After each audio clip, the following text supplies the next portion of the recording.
It's almost springtime, one of my favorite times of year because that means it's time to plant your garden. But the first order of business for me is to top dress my garden with some really good humus-rich composted soil and fill my grow bags. And for me, that's with Soil Cubed.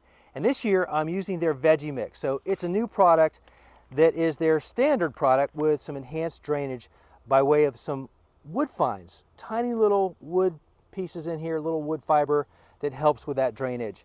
But that's going to make a big difference, especially in the grow bags. Drainage is key for that. But this soil is so high quality, I can't wait to use it there. And I've always been using it in my raised beds, just as I am about to do right now.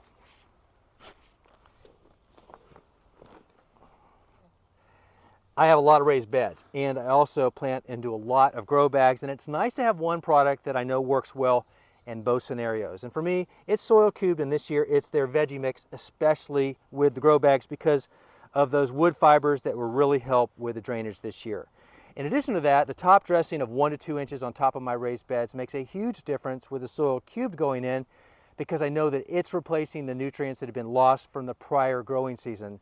So when I add that top dressing to my raised beds, it's going to work, and I always end up with a very healthy garden. You know, the key to having a great garden, whether it's a raised bed or a grow bag, is to start with great soil. And if you have that, a little bit goes a long way.